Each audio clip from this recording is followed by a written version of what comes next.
Dear students, in this class we are going to discuss about clearing and settlement on commodity exchange and the various risks involved in commodity exchange.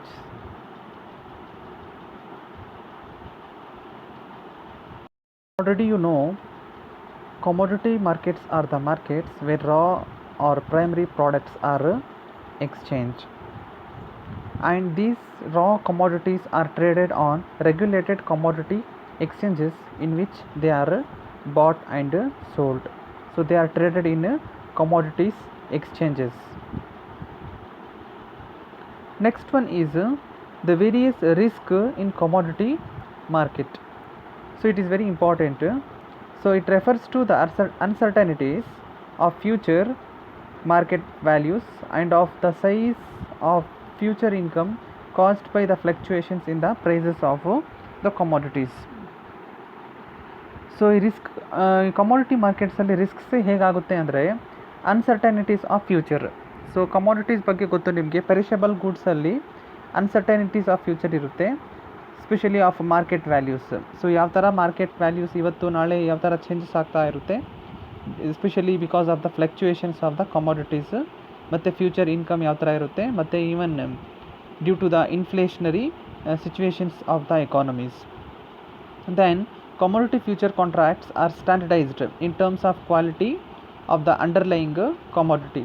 So ಇದು contracts ತುಂಬ standardised ಆಗಿರುತ್ತೆ in terms of quality of underlying commodities. ಅದರಲ್ಲಿ risks ಆಗುವ chances ಇರುತ್ತೆ. Next liquidity. So given that the features of future contracts are standardised by the exchange allowing them to trade on the exchange, the contracts are liquid and there is always a ready market for them. So ಲಿಕ್ವಿಡಿಟಿನೂ ಒಂದು problem ಆಗಿರುತ್ತೆ, so risk ಆಗಿರುತ್ತೆ. ಯಾಕಂದರೆ ಇದು standardised contracts ಆಗಿರೋದ್ರಿಂದ liquidity conditions change ಆಗ್ತಾ ಇರುತ್ತೆ, ಅದಕ್ಕೆ ರಿಸ್ಕ್ ಇರುತ್ತೆ ಕಮೋಡಿಟಿ ಮಾರ್ಕೆಟಲ್ಲಿ. ಮತ್ತು absence of counter party risk. So futures ಮತ್ತು ಫಾರ್ವರ್ಡ್ ಕಾಂಟ್ರಾಕ್ಟ್ಸಲ್ಲಿ ಏನಾಗುತ್ತೆ ಅಂದರೆ ಕೌಂಟರ್ ಪಾರ್ಟಿ ರಿಸ್ಕ್ ಇರೋದಿಲ್ಲ. ಯಾಕಂದರೆ ನಮ್ಮ ರಿಸ್ಕ್ ಇನ್ನೊಬ್ಬರ ಮೇಲೆ ನಾವು ಕೌಂಟರ್ ಮಾಡೋಕ್ಕಾಗಲ್ಲ, ಅದು ಅಂದರೆ ಶೇರ್ ಆಗೋದಿಲ್ಲ ಅಂತ ಹೇಳ್ತಾರೆ. ಅಂದರೆ ಫಾರ್ವರ್ಡ್ಸ್ ಮತ್ತು ಫ್ಯೂಚರ್ಸಲ್ಲಿ any one will get benefit and there is we can't say that one person will be going to be free from the risk. Next one is price Discovery.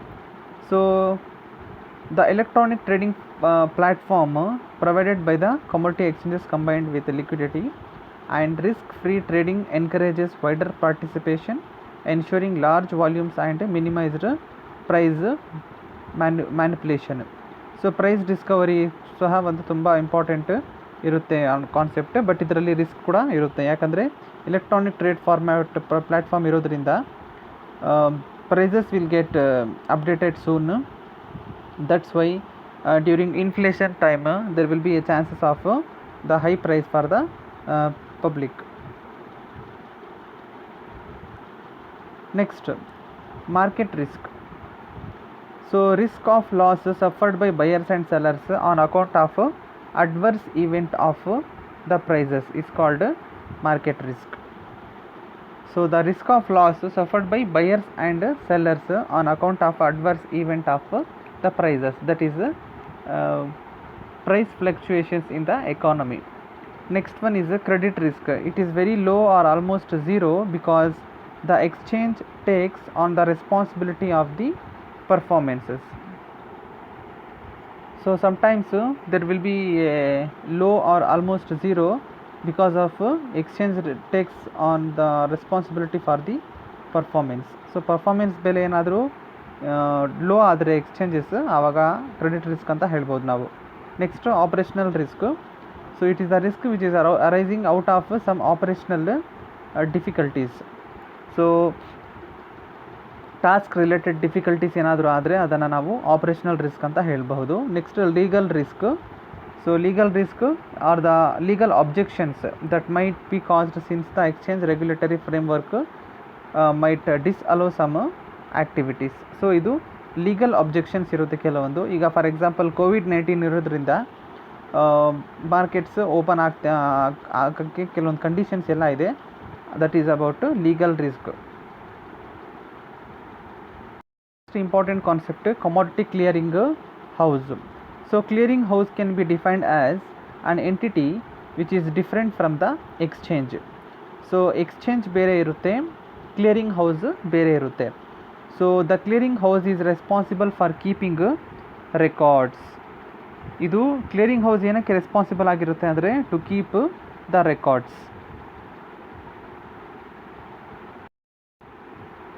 Next, clearing house act as a seller to all the buyers and a buyer to all the sellers. So clearing house is a hub which act as a seller to all the buyers and buyer to all the sellers. So it is a intermediary government agency. Each day of trading all exchange members must report their buys and sell to the clearing house. So ಇದರಲ್ಲಿ ಏನಾಗುತ್ತೆ ಅಂದರೆ every day the exchange members they have to report their transactions, whether it may be buying or selling, to the clearing house, so that clearing house can prepare record and maintain the record. Next, the clearing house then ensures that financial settlement from all buyers and sellers is made to the clearing house. So ಇದಾದಮೇಲೆ clearing house ಏನು ಮಾಡುತ್ತೆ ಅಂದರೆ financial settlements ಎಲ್ಲ clearing ಮಾಡೋಕ್ಕೆ ನೋಡುತ್ತೆ ಇದು. Next, the clearing house guarantees all contracts by requiring that the participants maintain cash deposits called margins or margins money.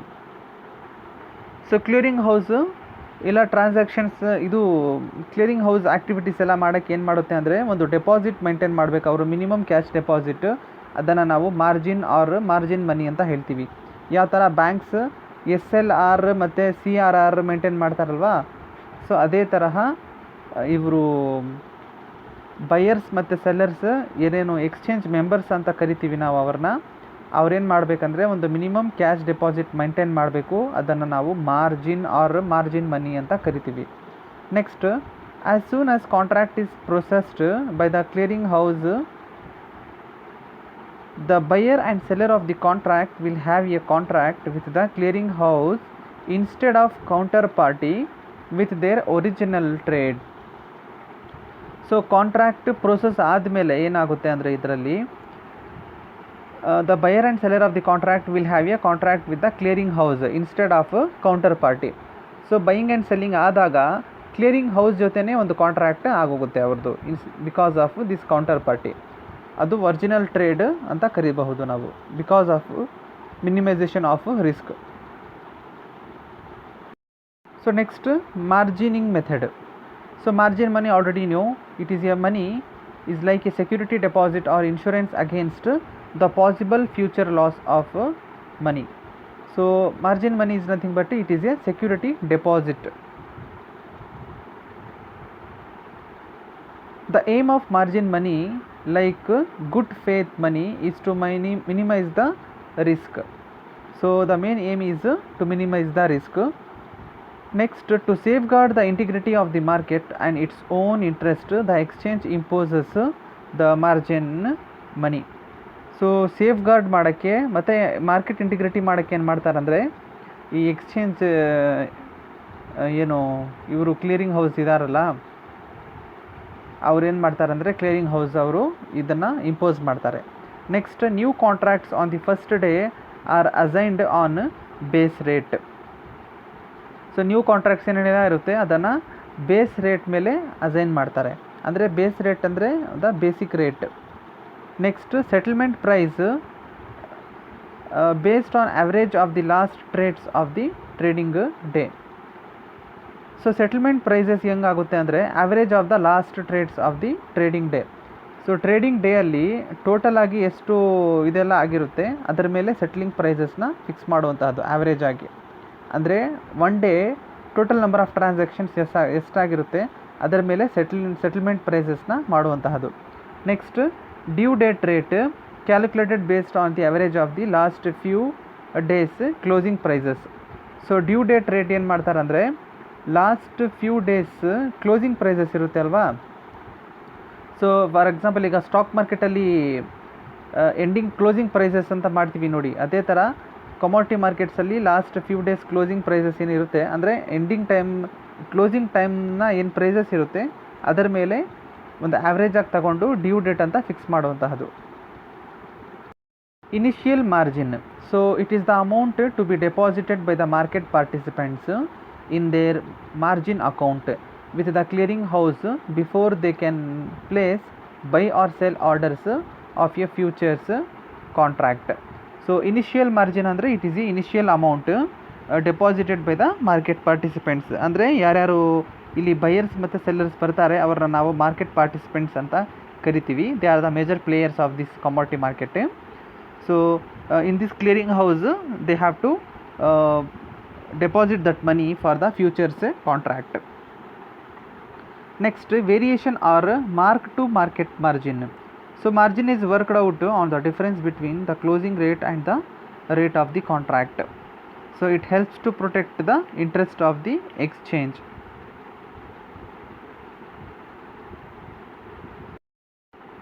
Additional volatility margin. So volatility margin is the extra margin imposed by exchange on the buyer and the seller in event of sudden increase in volatility of prices of the underlying in the market.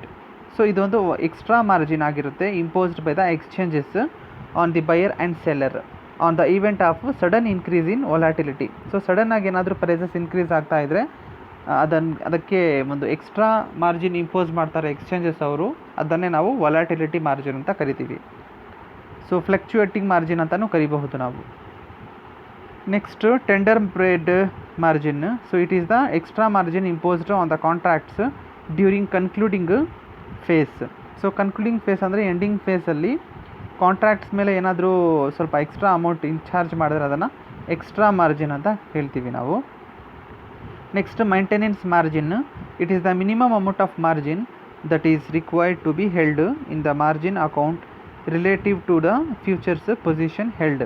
So maintenance margin ಅಂದರೆ ಇದು ಒಂದು minimum amount of margin that is required to be held in the margin account.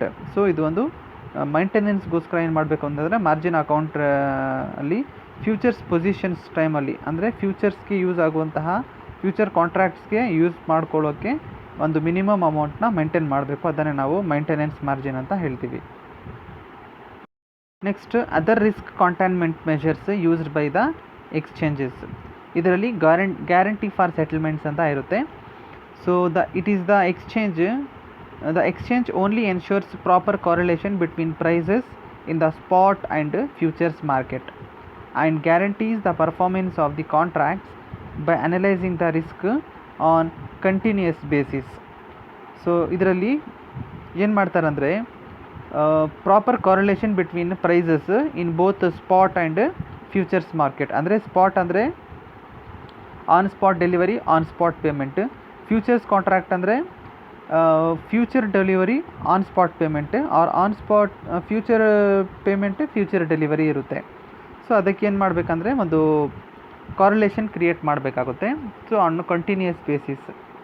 Next the settlement guarantee fund that is called SGF. It is also called as a trade guarantee fund. ಅರ್ಥ ಆಗ್ತಾ ಇದೆಯಾ? ಇದು ಒಂದು maintain ಮಾಡಬೇಕಾಗುತ್ತೆ ಅವರು.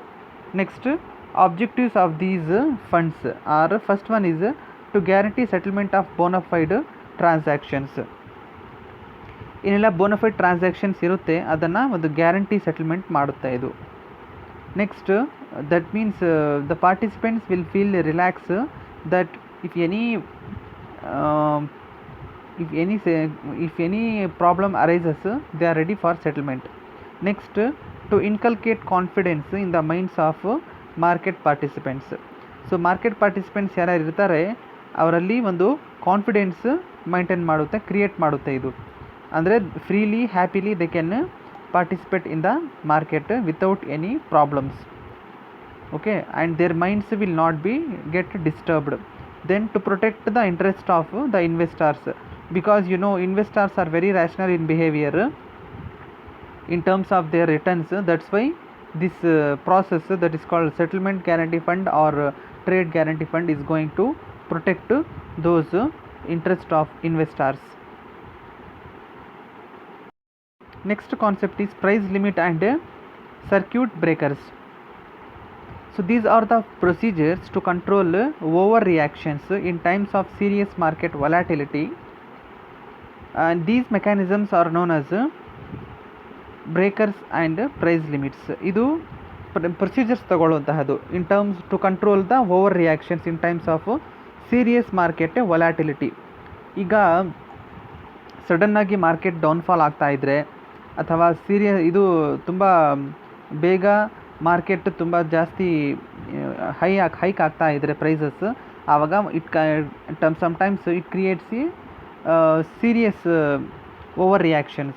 That's why some procedures will be taken, and those procedures to control all these overreactions is called as breakers, circuit breakers and price limits. So price limit affect the way trading in the future market. So ಈ ಒಂದು price limit ಏನಿದೆ ಅದು future ಟ್ರೇಡಿಂಗ್ಗೆ affect ಆಗ್ತಾ ಇರುತ್ತೆ ಅಂತ. Any and circuit breakers deals with whether trading will be halted temporarily or stop together entirely. ಈ ಒಂದು ಐಸ್ ಬ್ರೇಕರಲ್ಲಿ ಏನು ಮಾಡ್ತಾರೆ ಅಂದರೆ, ಸರ್ಕ್ಯೂಟ್ ಬ್ರೇಕರಲ್ಲಿ ಟ್ರೇಡಿಂಗ್ ಸ್ಟಾಪ್ ಮಾಡಬೇಕಾ ಟೆಂಪ್ರರಿ ಪರ್ಪಸ್, ಟೆಂಪ್ರರಿಗೋಸ್ಕರ ಅಥವಾ ಕಂಪ್ಲೀಟಾಗಿ ಸ್ಟಾಪೇ ಮಾಡೋದಾ ಅಂತ ನೋಡುತ್ತೆ. ಯಾಕಂದರೆ ಓವರ್ ರಿಯಾಕ್ಷನ್ಸ್ ಇರುತ್ತೆ ಅಲ್ವಾ ಇದು ಮಾರ್ಕೆಟಲ್ಲಿ, because of market volatility. That's why they have to halt the transactions or trading temporarily, or they have to stopped together entirely. So next important concept of this topic is settlement process. ಇದರಲ್ಲಿ physical delivery ಇರುತ್ತೆ ಮತ್ತು cash ಡೆಲಿವರಿಯಲ್ಲಿ settlement ಮಾಡೋದು. So physical delivery settlement ಮತ್ತು cash settlement delivery. So cash settlement is based on the underlying spot prices. So types of settlement. So ನೋಡಿ, settlement types ಎರಡು ಥರ ಇರುತ್ತೆ. ಒಂದು ಡೈಲಿ ಸೆಟಲ್ಮೆಂಟ್, ಒಂದು final settlement. So daily settlement is done at the end of each trading day, but final settlement is done on the day of contract expiry. So final settlement ಮಾಡೋದು ಯಾವಾಗ ಅಂದರೆ last day of contract ಆದಮೇಲೆ ಮಾಡುವಂತಹದ್ದು.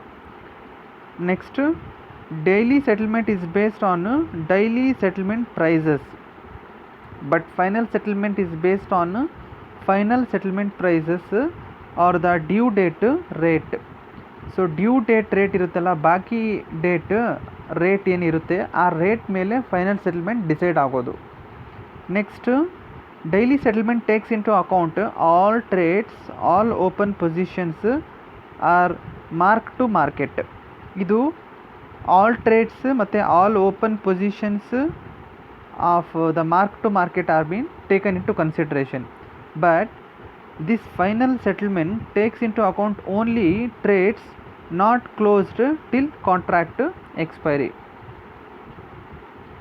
So this final settlement takes into account only trades but not which is not closed till contract expiry.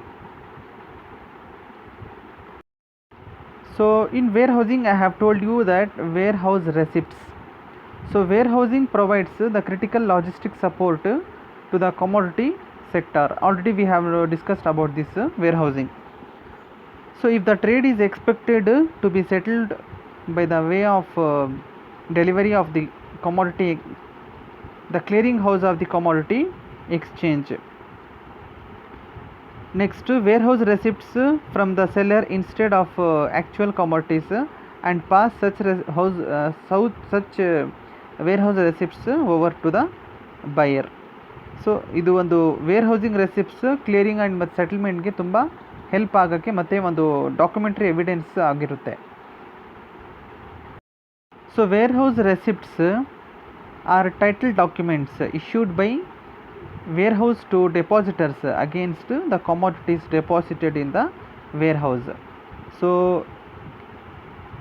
ಅಲ್ಲಿ depositors ಇರ್ತಾರಲ್ವ, ಅವರು ಏನೇನು commodities ಎಲ್ಲ ಡೆಪಾಸಿಟ್ ಮಾಡ್ತಾರೆ ಅಲ್ಲಿ ಏನು ಕೊಟ್ಟಿರ್ತಾರೆ ಆ ಕೊಟ್ಟಿದ್ದಾದಮೇಲೆ ಒಂದು ಅಕ್ನಾಲೇಜ್ಮೆಂಟ್ ಥರ ಅವ್ರಿಗೆ ಕೊಡ್ತಾರೆ, ಅದನ್ನೇ ನಾವು ವೇರ್ ಹೌಸ್ ರೆಸಿಪ್ಟ್ ಅಂತ ಕರಿತೀವಿ.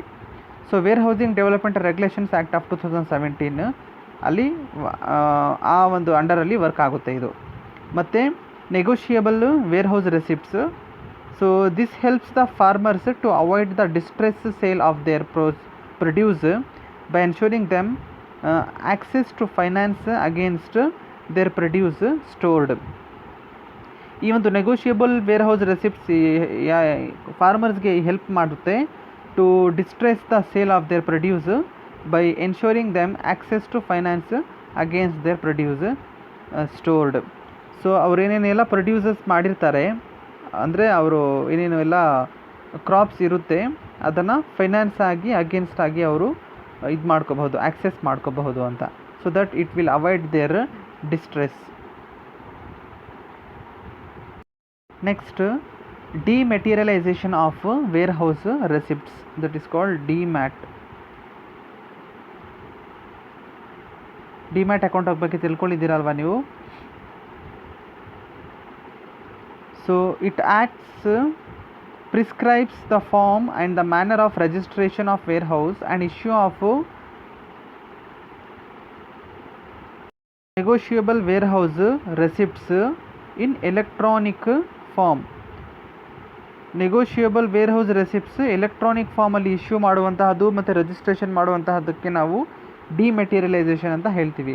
So already you know ಡಿಮೆಟೀರಿಯಲೈಸೇಷನ್ is nothing but conversion of the physical document into electronic form. So ಇದರಲ್ಲಿ ಡಿಸ್ಅಡ್ವಾಂಟೇಜಸ್ ಇದೆ. ಏನಪ್ಪ ಅಂತ ಹೇಳಿದ್ರೆ, need for splitting the warehouse receipts in case the depositor has an obligation to transfer only a part of the commodity. So a part of the commodity ಮಾತ್ರ depositor split ಮಾಡಬೇಕಂದ್ರೆ ಕಷ್ಟ ಆಗುತ್ತೆ. ಯಾಕಂದರೆ complete hole ಕಮಾಡಿಟೀಸ್ಗೆ ಅವರು ಮಾಡಿರ್ತಾರೆ receipt. ಮತ್ತು need to move the warehouse receipt from one place to another with risk of theft, mutilation ಮತ್ತು risk of forgery. So forgery ಆಗುವ ಚಾನ್ಸಸ್ ಇರುತ್ತೆ ಈ ವೇರ್ ಹೌಸ್ ರೆಸಿಪ್ಟ್ಸಲ್ಲಿ ಅಂತ. ಸೊ ಡೆಲಿವರಿ ಪ್ರಾಸೆಸ್ ಒಂದು ಸ್ಪಾಟ್ ಟ್ರೇಡ್ ಮತ್ತು future ಟ್ರೇಡಲ್ಲಿ ಆಗುತ್ತೆ. ಸೊ ಸ್ಪಾಟ್ ಟ್ರೇಡ್ ಅಂದರೆ ಆನ್ ಸ್ಪಾಟ್ ಟ್ರಾನ್ಸಾಕ್ಷನ್ ಆಗುತ್ತೆ, on spot payment, on spot delivery ಇರುತ್ತೆ. ಬಟ್ ಫ್ಯೂಚರ್ ಟ್ರೇಡಲ್ಲಿ ಏನಾಗುತ್ತೆ ಅಂದರೆ ಆನ್ ಸ್ಪಾಟ್ ಕಾಂಟ್ರಾಕ್ಟ್ ಆಗುತ್ತೆ ಮತ್ತು ಫ್ಯೂಚರಲ್ಲಿ ಡೆಲಿವರಿ ಇರುತ್ತೆ, ಡೆಲಿವರಿ ಆಫ್ ದಿ ಗೂಡ್ಸ್. ಮತ್ತು ಫ್ಯೂಚರಲ್ಲಿ ಇನಿಷಿಯಲ್ ಅಮೌಂಟ್ ಹಾಫ್ ಪೇಮೆಂಟ್ ಮಾಡೋದು ಮತ್ತು ರಿಮೈನಿಂಗ್ 50% ಪೇಮೆಂಟ್ ಫ್ಯೂಚರಲ್ಲಿ ಪೇ ಮಾಡುವಂಥಕ್ಕೆ ಒಂದು ಕಾಂಟ್ರಾಕ್ಟ್ ಸೈನ್ ಮಾಡಬೇಕಾಗುತ್ತೆ.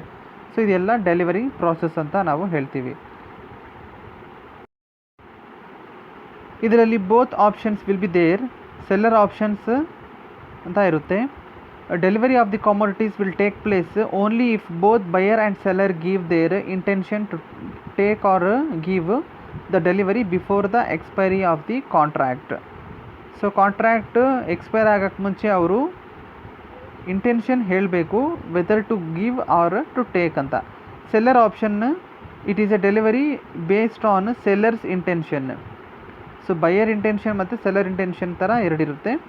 The buyer has to take delivery on compulsory basis that has been allotted to him by the exchange. So seller ಆಪ್ಷನಲ್ಲಿ ಏನು ಮಾಡುತ್ತೆ ಅಂದರೆ ಸೆಲ್ಲರ್ ಇಂಟೆನ್ಷನ್ ಏನಿರುತ್ತೆ ಅದು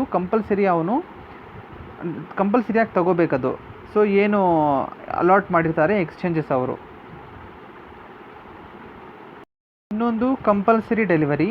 so all the open positions on the date of expiry of the contract shall result in delivery. So all the open positions on the date of expiry of the contract, so this will result in delivery. That means the last date. So within that compulsorily they have to take the delivery. Next, the commodities will be compulsorily delivered either by giving delivery or taking delivery. This is called compulsory.